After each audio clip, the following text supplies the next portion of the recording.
नमस्कार दोस्तों, आपका स्वागत है हमारे चैनल पर। आज हम आपको सुनाने जा रहे हैं एक डरावनी कहानी जो एक पुरानी हवेली और उसमें छिपे खतरनाक रहस्य के बारे में है। गांव रामपुर में एक हवेली है जिसे लोग भूतिया मानते हैं। क्या आप तैयार हैं उस हवेली में रिया और उसके दोस्तों के साथ जाने के लिए? चलिए इस रोमांचक यात्रा की शुरुआत करते हैं और देखते हैं क्या सच में वहां कुछ डरावना है या केवल अफवाहें हैं। गांव रामपुर में एक पुरानी हवेली खड़ी थी जिसका नाम सुनते ही लोगों के दिलों में डर समा जाता था। हवेली की भव्यता के पीछे छिपा था एक खतरनाक रहस्य। कई सालों से वहां एक आत्मा भटक रही थी। गांव वाले कहते थे कि रात के अंधेरे में वहां से अजीब आवाजें आती थीं। लेकिन रिया, एक साहसी लड़की, ने अपने दोस्तों समीर और कृति के साथ मिलकर तय किया कि वे उस हवेली का सामना करेंगे। क्या वे सच में उस आत्मा के रहस्य को जान पाएंगे या हवेली के अंधेरों में खो जाएंगे? आइए इस डरावनी यात्रा में उनके साथ चलें। गांव के बच्चे अक्सर हवेली के आसपास खेलने से डरते थे, लेकिन रिया ने कभी इस डर को नहीं समझा। वह हमेशा साहसी और जिज्ञासु थी। एक दिन उसने अपने दोस्तों समीर और कृति से कहा, हमें उस हवेली में जाना चाहिए। क्या तुम पागल हो गई हो? समीर ने हंसते हुए कहा, वहां कोई भूत है। मैं जानती हूं, लेकिन हमें पता तो करना चाहिए कि वहां क्या है। रिया ने चुनौती दी। कृति ने कुछ सोचते हुए कहा, ठीक है चलो चलते हैं, लेकिन हम सुबह से पहले बाहर नहीं आएंगे। शाम को वे तीनों हवेली की ओर बढ़े। रास्ते में गांव के लोग उन्हें रोकते रहे, वहां मत जाओ, वहां भूत है। लेकिन रिया ने किसी की बात नहीं मानी। जब वे हवेली के पास पहुंचे तो अंधेरा गहरा हो चुका था। हवेली का दरवाजा ढीला था और जैसे ही उन्होंने उसे खोला, दरवाजा क्रीक की आवाज के साथ खुल गया। अंदर की स्थिति बेहद डरावनी थी। दीवारों पर मोड़, फर्श पर धूल की परत और एक अजीब सी खामोशी। क्या तुम लोग तैयार हो? रिया ने पूछा। समीर ने कहा, डरने की कोई बात नहीं, हम यहाँ केवल एक रात है। जैसे ही वे अंदर गए, उन्हें अजीब आवाजें सुनाई दी। कोई फुसफुसा रहा था, जैसे कि कोई उन्हें बुला रहा हो। कृति ने कहा, चलो हमें ऊपर की मंजिल पर जाना चाहिए। ऊपर पहुंचने पर उन्होंने एक पुरानी डायरी देखी।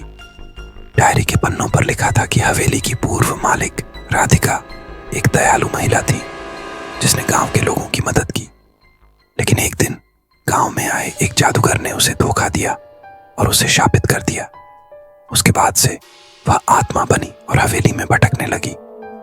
हमें इसे पढ़ना चाहिए, रिया ने कहा, शायद हमें कुछ मदद मिले। जैसे ही उन्होंने डायरी पढ़ना शुरू किया, हवा में एक ठंडी सिहरन दौड़ गई। कृति ने कहा, क्या यह सब सच हो सकता है?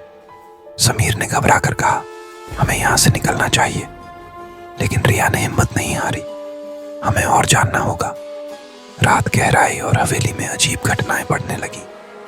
दरवाजे अपने आप बंद हो रहे थे और फर्श पर अजीब छायाएं दौड़ रही थीं। अचानक रिया ने एक महिला की आवाज सुनी, मुझे मुक्त करो।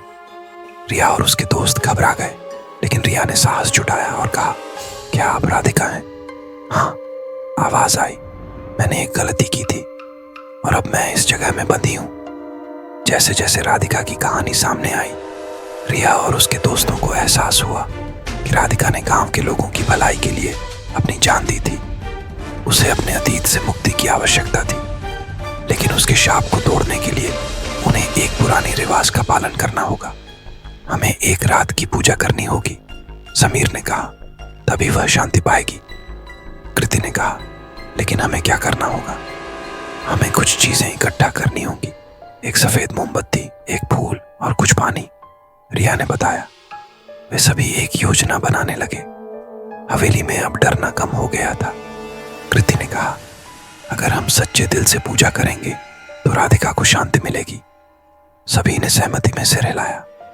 जैसे ही उन्होंने पूजा की तैयारी शुरू की, हवेली में अचानक तूफान आ गया। दीवारें हिलने लगीं और खिड़कियां जोर जोर से टकराने लगीं। यह सब कुछ और भयानक हो रहा है, कृति ने चिल्लाते हुए कहा। लेकिन रिया ने कहा, हमें डट कर रहना होगा। जैसे जैसे रात गहराई, वे सभी पूजा के लिए तैयार हो गए। रिया ने मोमबत्ती जलाकर पूजा शुरू की। जैसे ही वे मंत्र पढ़ रहे थे, राधिका की आत्मा उनके सामने प्रकट हुई। वह बेहद दुखी लग रही थी। मुझे मुक्त करो, उसने चिल्लाया। रिया ने हिम्मत जुटाई और कहा, हम आपकी मदद करेंगे। वे सब मिलकर मंत्र पढ़ने लगे। जैसे ही वे मंत्र उच्चारण कर रहे थे, हवेली में एक अजीब हलचल हुई। प्रकाश चमकने लगा और राधिका की आत्मा ने कहा, यह सही समय है, मुझे अपनी शक्ति का इस्तेमाल करने दो। हवेली के भीतर अंधेरा और घना हो गया। सब कुछ अस्त व्यस्त हो गया। मुझे शक्ति दो, राधिका ने कहा। जैसे ही उन्होंने मंत्रों का उच्चारण किया, हवेली के चारों ओर एक रोशनी फैल गई। अचानक हवेली में सब कुछ शांत हो गया। राधिका की आत्मा ने मुस्कुराते हुए कहा, मैं अब मुक्त हूं। और फिर वह एक चमकदार प्रकाश में आसमान की ओर उड़ गई। हवेली में सब कुछ शांत हो गया। हवेली की दीवारों पर अब कोई डर नहीं था। रिया और उसके दोस्तों ने महसूस किया कि उन्होंने एक बड़ी लड़ाई लड़ी थी और जीत हासिल की थी। उन्होंने गांव लौटकर सबको बताया कि हवेली अब सुरक्षित है। यह कहानी न केवल डरावनी है, बल्कि दोस्ती, साहस और अतीत से मुक्ति पाने का संदेश भी देती है। राधिका की आत्मा ने उन्हें यह सिखाया कि सच्ची शक्ति और साहस हमें कठिनाइयों का सामना करने के लिए प्रेरित करते हैं।